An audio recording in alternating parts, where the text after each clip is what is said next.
सभा में मौजूद सभी गणमान्य एवं विशिष्ट जनों को सादर नमस्कार।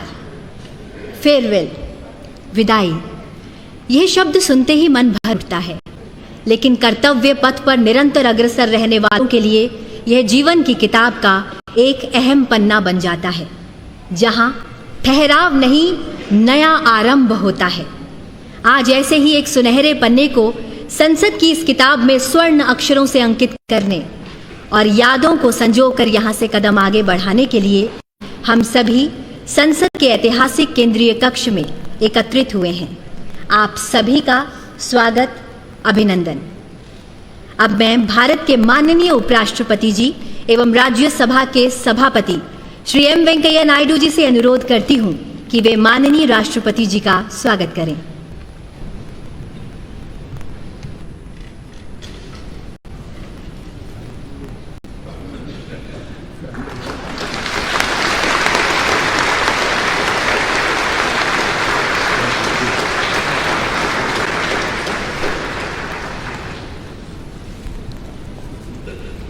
धन्यवाद माननीय उपराष्ट्रपति जी। अब मैं अनुरोध करती हूं माननीय लोकसभा अध्यक्ष श्री ओम बिरला जी से कि वे माननीय राष्ट्रपति जी का अभिनंदन करें।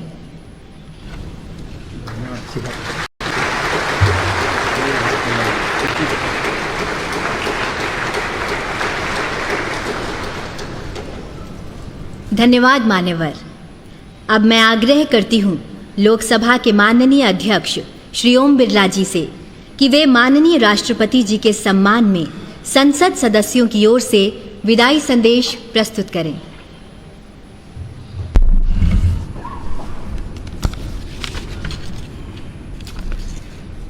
माननीय राष्ट्रपति जी, माननीय उपराष्ट्रपति जी, माननीय प्रधानमंत्री जी, माननीय मंत्रीगण, संसद के दोनों सदनों के माननीय सदस्यगण, अतिथिगण, माननीय राष्ट्रपति जी के प्रति हम सबके भावों की अभिव्यक्ति करने वाला एक सम्मान पत्र मैं अब आपके समक्ष पढ़ना चाहता हूं।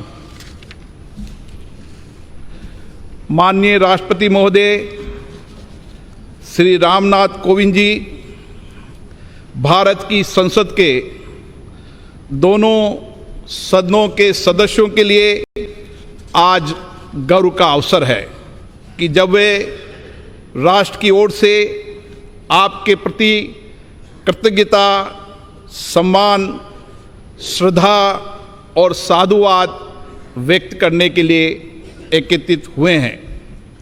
भारत गणराज्य के राष्ट्रपति के रूप में 5 वर्ष के कार्यकाल के दौरान आपने इस सर्वोच्च पद की गरिमा और शालीनता को नव उत्कर्ष प्रदान किया है।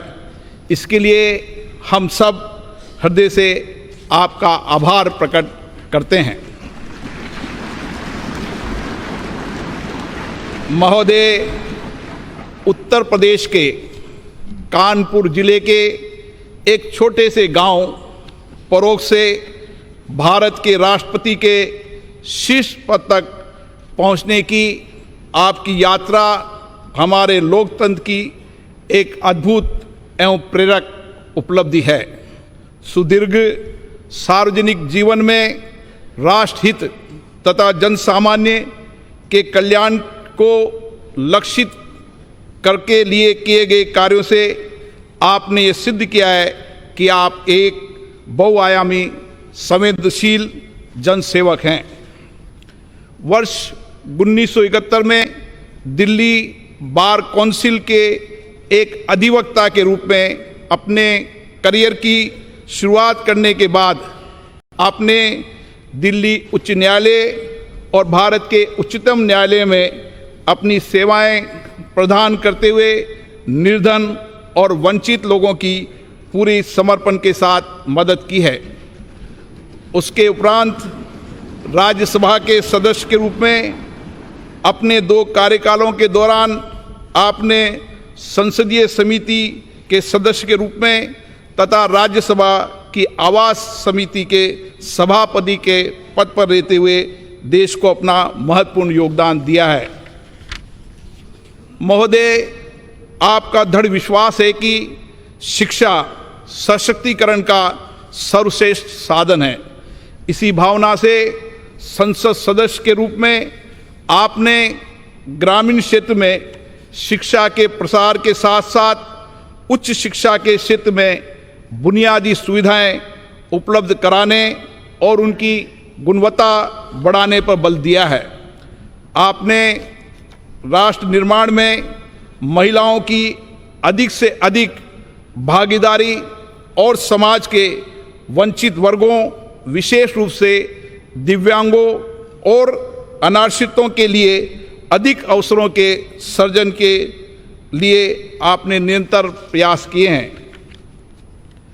जनहित के महत्वपूर्ण मुद्दों के लिए आपकी अटूट प्रतिबद्धता लोक सेवा के प्रति आपके समर्पण का प्रमाण है।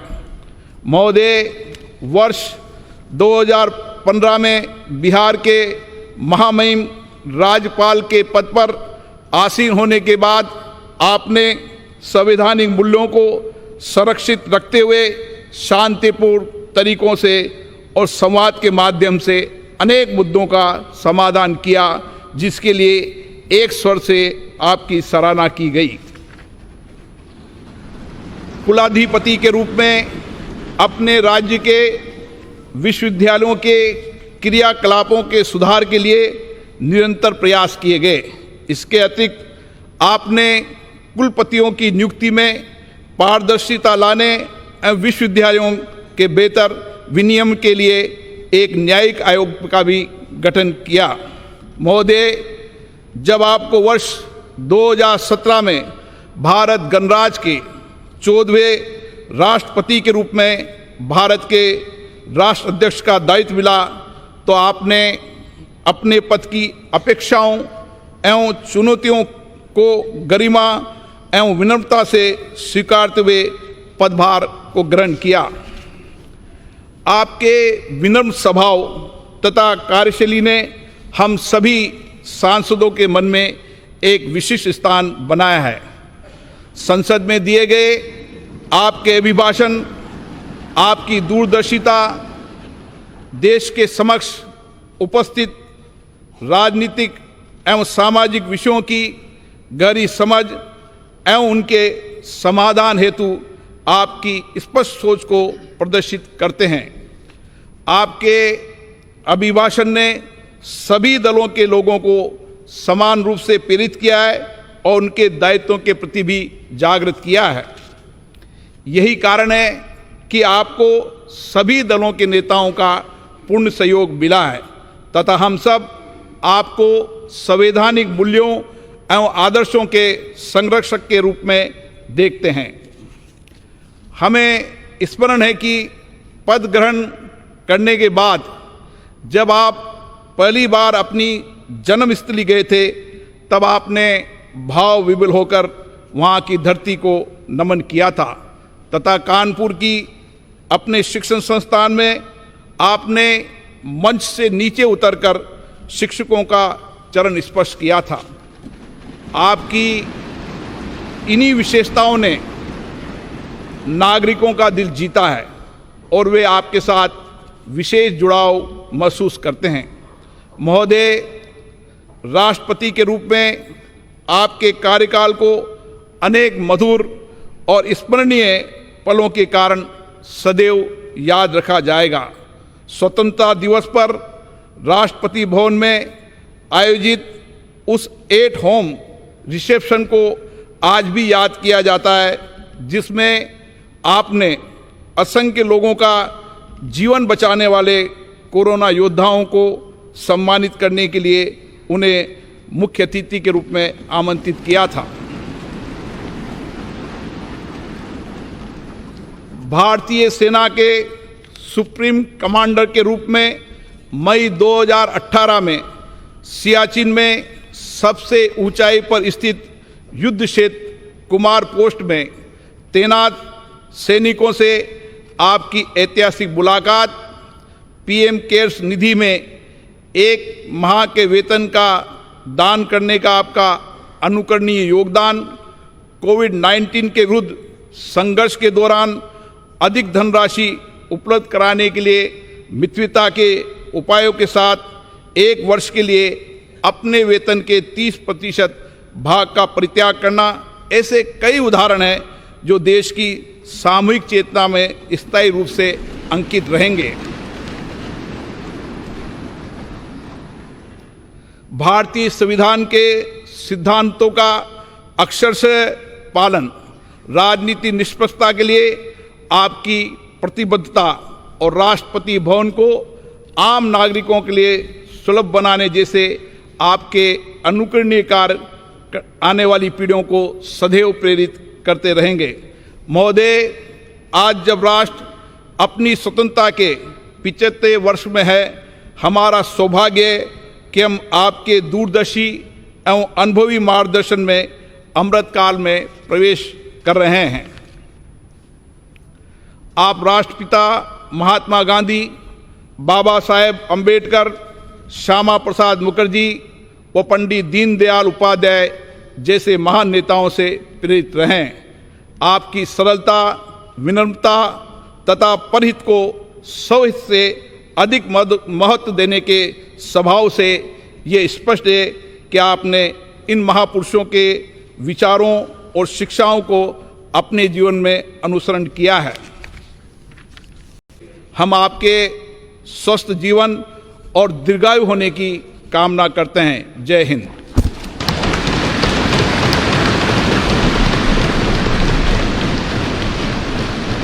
धन्यवाद माननीय लोकसभा अध्यक्ष जी। अब मैं आपसे अनुरोध करती हूं कि आप माननीय राष्ट्रपति जी को विदाई संदेश भेंट करें।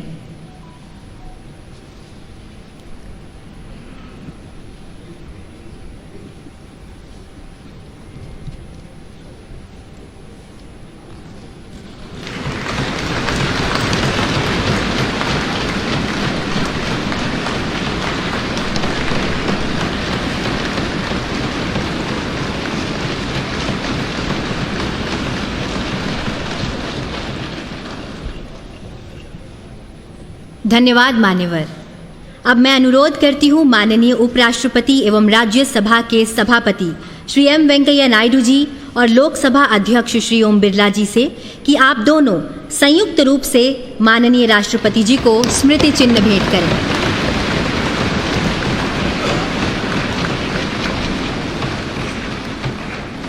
अब आप दोनों से अनुरोध है कि आप माननीय राष्ट्रपति जी को हस्ताक्षर पुस्तिका भेंट करें।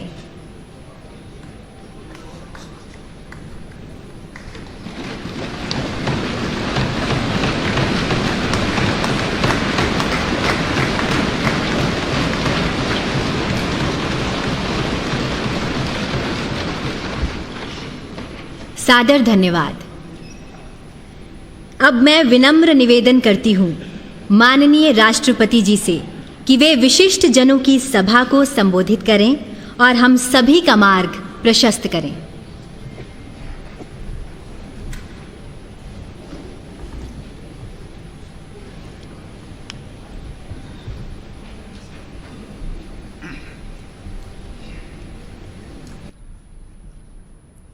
राष्ट्रपति श्री एम वेंकैया नायडू जी, प्रधानमंत्री श्री नरेंद्र मोदी जी, लोकसभा के अध्यक्ष श्री ओम बिरला जी, राज्यसभा के उपसभापति श्री हरिवंश जी, सभी सम्मानित सांसदगण, विशिष्ट अतिथिगण, देवी और सज्जनों,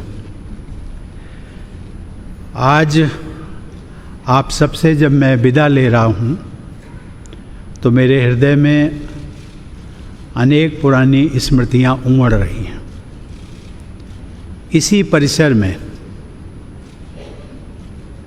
जिसे सामान्यतया सेंट्रल हॉल के रूप में जाना जाता है, बरसों तक एक सांसद के रूप में मैंने ना जाने कितने सहयोगी सांसदों के साथ यादगार पल बिताए। 5 साल पहले इसी सेंट्रल हॉल में मैंने राष्ट्रपति के पद की शपथ ली थी। सांसद होने के नाते आप सभी का इस लोकतंत्र के मंदिर में एक प्रतिष्ठित स्थान है और मेरे हृदय में भी आप सबके लिए एक विशेष स्थान है और सदैव बना रहेगा।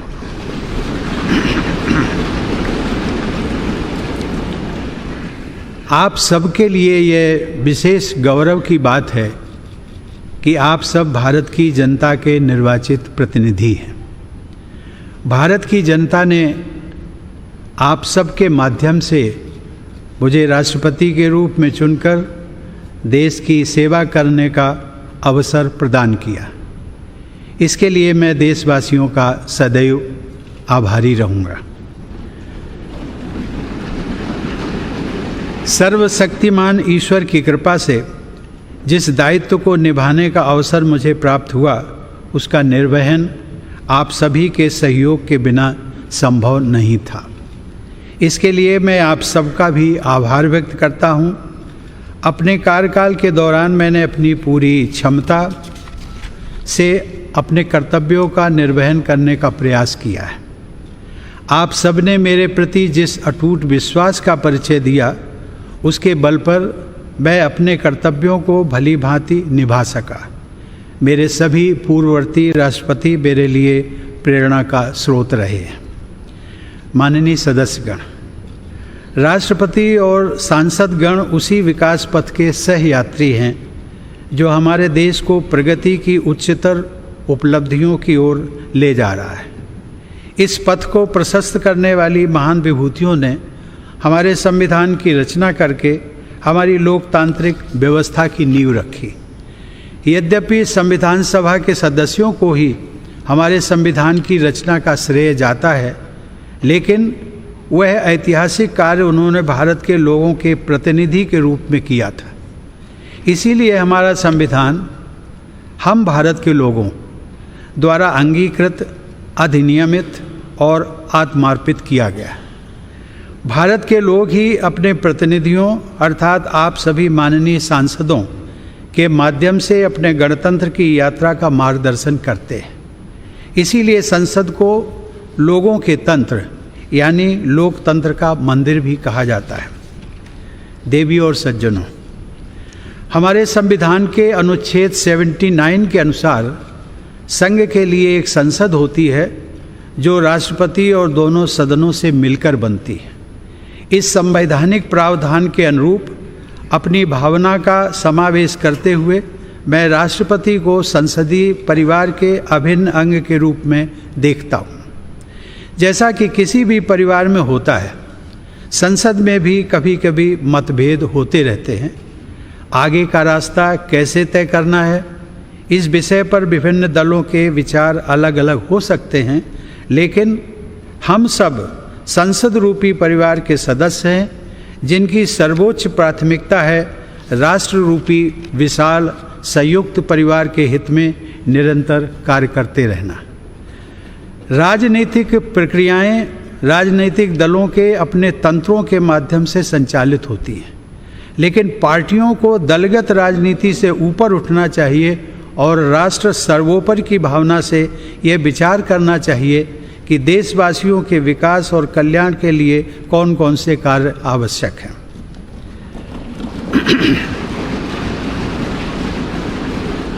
जब हम पूरे राष्ट्र को एक विशाल संयुक्त परिवार के रूप में देखते हैं तो ये समझ में आता है कि पारिवारिक मतभेदों को सुलझाने के अनेक रास्ते हो सकते हैं जो शांति, सद्भाव और संवाद पर आधारित होते हैं। विरोध प्रकट करने के अनेक संवैधानिक रास्ते राजनीतिक दलों और नागरिकों को उपलब्ध हैं। राष्ट्रपिता महात्मा गांधी ने अपने उद्देश्यों को प्राप्त करने के लिए शांति और अहिंसा पर आधारित सत्याग्रह के अस्त्र का इस्तेमाल किया था, लेकिन वे दूसरे पक्ष का सम्मान भी करते थे। हमारे नागरिकों को अपनी मांगों के लिए दबाव बनाने का तथा विरोध करने का संवैधानिक अधिकार उपलब्ध है, लेकिन मेरे विचार से इस अधिकार का प्रयोग हमेशा गांधीवादी तौर तरीकों के अनुरूप शांतिपूर्ण ढंग से ही किया जाना चाहिए। माननीय सदस्यगण, मेरे कार्यकाल के दौरान 2 अत्यंत महत्वपूर्ण ऐतिहासिक आयोजन किए गए। राष्ट्रपिता महात्मा गांधी की 150वीं जयंती के उपलक्ष्य में अनेक यादगार समारोह पूरे देश में आयोजित किए गए। इस संदर्भ में मैं स्वच्छ भारत अभियान की परिवर्तनकारी उपलब्धियों का उल्लेख करना चाहूँगा। यह कहा जा सकता है कि स्वच्छता का यह राष्ट्रीय अभियान सरकार और देशवासियों की ओर से महात्मा गांधी के प्रति सच्ची श्रद्धांजलि रहा है। दूसरे ऐतिहासिक आयोजन के रूप में भारत की स्वाधीनता के 75 वर्ष पूरे होने के उपलक्ष्य में देशवासियों द्वारा आज़ादी का अमृत महोत्सव उत्साहपूर्वक मनाया जा रहा है। मैं इन दोनों ऐतिहासिक अवसरों से जुड़े अत्यंत प्रभावशाली आयोजनों के लिए देश की जनता व सरकार को बधाई देता हूँ। इन कार्यक्रमों में युवाओं से लेकर वयोवृद्ध नागरिकों तक सभी के द्वारा समान उत्साह के साथ भागीदारी और देश के गौरवशाली इतिहास से उनके जुड़ाव को देखकर मुझे हार्दिक प्रसन्नता हुई है। माननीय सदस्यगण, वर्ष 2020 में देखते देखते हमारी दुनिया बदल गई। लगभग 100 साल बाद एक वैश्विक महामारी ने मानवता को झकझोर कर रख दिया। कोविड-19 की त्रासदी के दुष्परिणामों से पूरी दुनिया अब तक जूझ रही है। वर्तमान परिप्रेक्ष्य में हम सब ये आशा करते हैं कि पूरा विश्व समुदाय इस महामारी से भविष्य के लिए उपयोगी सबक हासिल करेगा। पहला सबक यह है कि मानव समाज ये भूलने लगा था कि वह प्रकृति का ही एक अभिन्न हिस्सा है। वास्तविकता ये है कि वह न तो प्रकृति से अलग है और न ही प्रकृति से ऊपर है। महामारी का प्रकोप कुछ हद तक पर्यावरण में हुए असंतुलन से भी जुड़ा है। पिछले 2 वर्षों की विभीषिका ने यह भी याद दिलाया है कि पूरी मानवता वास्तव में एक ही परिवार है और सभी का अस्तित्व आपसी सहयोग पर निर्भर करता है। कोविड का सामना करने में भारत के प्रयासों की विश्वव्यापी सराहना हुई है।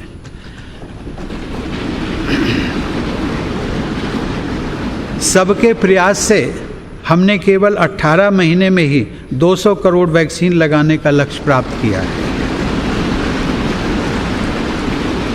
कोरोना काल में हमने 80 करोड़ लोगों को मुफ्त राशन भी पहुंचाया। यदि हम अपनी नीतियों के निर्धारण में इस वैश्विक महामारी से प्राप्त शिक्षाओं को अपनाते हैं तो मुझे लगता है कि भविष्य में किसी गंभीर आपदा के आने पर उसका सामना हम अधिक दक्षता और आत्मविश्वास के साथ कर सकेंगे।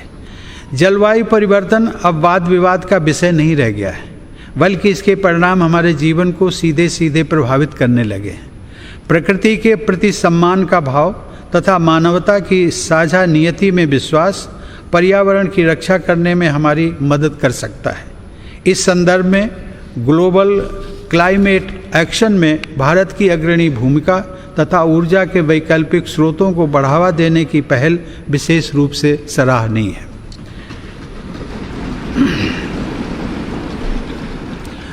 माननीय सदस्यगण, जब मैं जन सेवक के रूप में अपने और सरकार के प्रयासों के बारे में सोचता हूँ तथा अपनी पूरी पीढ़ी की ओर से विचार करता हूँ तो हमें यह स्वीकार करना पड़ता है कि समाज के हाशिए पर जीवन यापन करने वाले लोगों के जीवन स्तर को बेहतर बनाने के लिए हालांकि बहुत कुछ किया गया है, लेकिन अभी भी बहुत कुछ किया जाना बाकी है।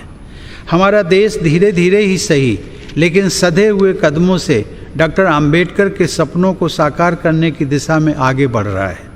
मैं मिट्टी से बने एक कच्चे घर में पला बढ़ा हूँ, लेकिन अब ऐसे बच्चों की संख्या बहुत कम हो गई है जिन्हें आज भी उन कच्चे घरों में रहना पड़ता है जिनमें छत से पानी टपकता हो। आज बड़ी तादाद में हमारे गरीब भाई बहनों के पास भी पक्के घर हैं। यह बदलाव काफ़ी हद तक सरकार के विशेष प्रयासों से संभव हो सका है। अब हमारी बहुत सी बेटियों और बहनों को पीने का पानी लाने के लिए मीलों पैदल नहीं चलना पड़ता है, क्योंकि हमारा प्रयास है कि हर घर नल से जल पहुँचे। हमने घर घर में टॉयलेट्स भी बनवाए हैं। जो एक स्वच्छ और स्वस्थ भारत के निर्माण की नींव डाल रहे हैं। सूर्यास्त के बाद लालटेन या दिया जलाने की यादें भी पुरानी हो रही हैं, क्योंकि लगभग सभी गांवों तक बिजली का उजाला पहुंच गया है। जैसे जैसे हमारे देशवासियों की बुनियादी ज़रूरतें पूरी हो रही हैं, उनकी आकांक्षाओं में भी बदलाव आ रहा है।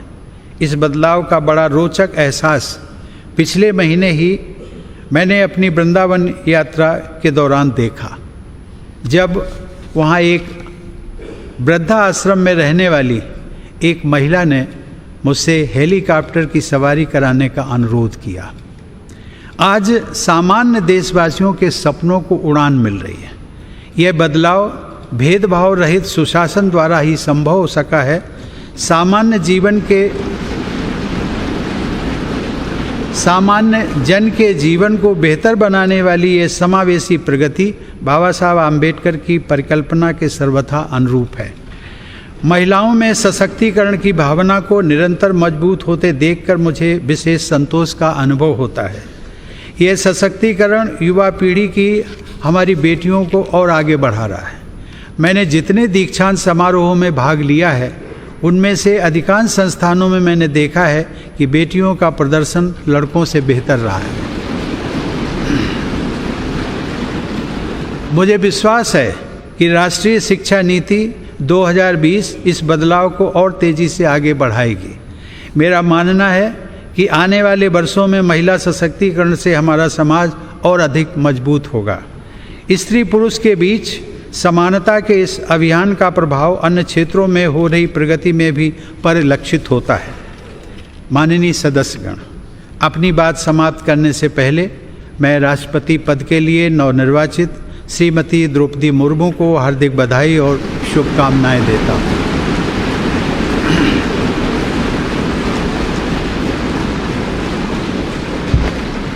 सर्वोच्च संवैधानिक पद पर उनका चुनाव महिला सशक्तिकरण को बढ़ाने के साथ साथ समाज के संघर्षशील लोगों में महत्वाकांक्षा का संचार करने वाला है। मुझे पूरा विश्वास है कि उनके अनुभव, विवेक और व्यक्तिगत आदर्श से पूरे देश को प्रेरणा मिलेगी और मार्गदर्शन भी। मैं एक बार फिर आप सभी के प्रति कृतज्ञता व्यक्त करता हूँ। आप सबके साथ काम करने का मेरा अनुभव अविस्मरणीय रहा है। आप सबने संसद के अंदर और बाहर देश की जनता के हित से जुड़े अनेक कार्य किए हैं। इसके लिए मैं आप सबको साधुवाद देता हूँ। अपने कार्यकाल के दौरान मैंने आप सबके साथ विभिन्न आयोजनों में विचारों का आदान प्रदान किया है। मैं समय समय पर सांसदों के तथा अन्य क्षेत्रों में कार्यरत लोगों के अनेक प्रतिनिधि मंडलों से भी मुलाकात करता रहा हूँ। राष्ट्रपति के पद को आप सब ने जिस प्रकार निरंतर सम्मान दिया है, उसकी मैं सराहना करता हूँ। इस दौरान मुझे प्रधानमंत्री श्री नरेंद्र मोदी जी व उनके मंत्रिमंडल के सदस्यों के साथ काम करने का भी अवसर मिला है। उन सब ने मुझे जो विशेष सम्मान दिया है, उसके लिए मैं उन सभी को धन्यवाद देता हूँ। मैं उपराष्ट्रपति जी श्री एम वेंकैया नायडू को उनके सतत सहयोग के लिए धन्यवाद देता हूँ। वेंकैया जी ने राज्यसभा के सभापति के रूप में और ओम बिरला जी ने लोकसभा के अध्यक्ष के रूप में जिस तरह संसद के कार्यकलापों को संचालित किया है तथा देश की महान संसदीय परंपराओं को आगे बढ़ाया है, उसके लिए आप दोनों बधाई और सराहना के पात्र हैं।